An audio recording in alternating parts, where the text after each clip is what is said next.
Here Comes T.Rex Cottontail by Lois Grambling, and the pictures are by Jack Davis.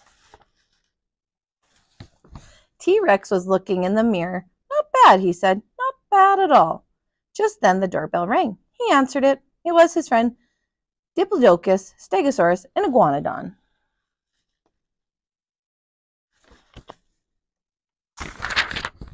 Why the funny ears? And big cottontail? Diplodocus asked. Tomorrow is Easter, Stegosaurus said, not Halloween. Peter Cottontail, a.k.a. the Easter Bunny, has a cold, T-Rex said, and he asked me to deliver his eggs tomorrow. But you can't hop, Iguanodon said. I've been practicing, T-Rex said.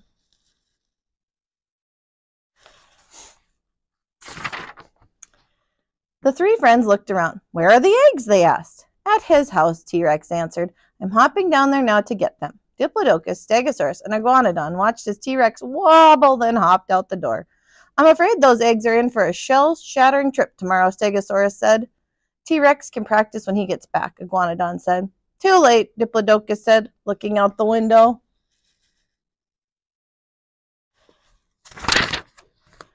Poor T-Rex. Wobbling and hopping up the bumpy trail, he stumbled and fell and landed ker-splat on Peter Cottontail's basket of eggs. What a mess!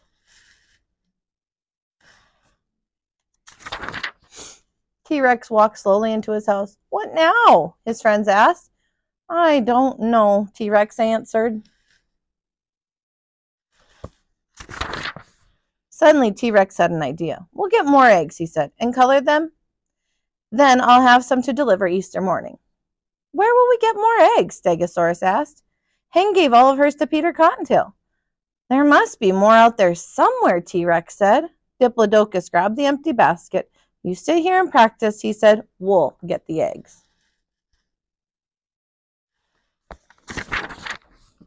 By the end of the afternoon, T-Rex had gotten the wobble out of his hop, and his friends had gotten more eggs. T-Rex was pleased. Where did you get them? He asked. From duck and goose and turkey, Stegosaurus said, and one from Screech Owl. We better start coloring them now, Iguanodon said, or we won't be done till dawn. Late that night, all the eggs were colored. T-Rex and his friends were asleep and snoring.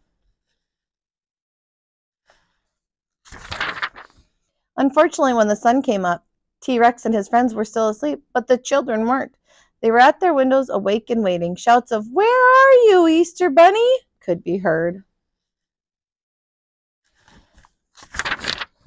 T-Rex heard them. He jumped up. He put on his funny ears, cottontail, long twitching whiskers, jacket, and bow tie. I'll save an egg for Peter Cottontail, T-Rex said to his friends. Meet me at his house later. We'll give it to him then, he said, hopping out the door. The children were still at their windows, waiting and worrying, until T-Rex hopped into view. Cool, they shouted. That's one really big cottontail hopping down that bumpy trail. When all the eggs, except one, had been delivered, T-Rex started hopping back up the bumpy trail. Thanks for our eggs, Mr. Really Big Cottontail, the children called after him. Any time, T-Rex called back.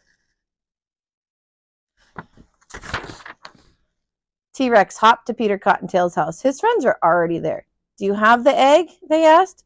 T-Rex nodded and rang the doorbell. Peter Cottontail answered it. T-Rex handed Peter Cottontail the egg. For me? Peter Cottontail asked. T-Rex and his friends nodded.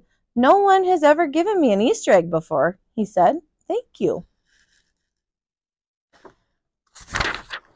Just then the eggs began to crack open. Crack, crack, crack, crack. And dozens of tiny ducks started quacking. And dozens of tiny geese started honking. And dozens of tiny turkeys started gobbling. This is the best Easter ever, the children shouted. Then Peter Cottontail's egg began to crack open. Crack! And one tiny screech owl started screeching. Peter Cottontail was surprised and delighted. This is the noisiest Easter ever, he said. The noisiest and the best. I shall never forget it. Nor shall we, said T-Rex and his friends. Happy Easter, everybody. The end. Hope you enjoyed that story. Make sure you go ahead and like and subscribe to my page, That Kinder Teach, and look forward to a new story from me. every day. See you next time.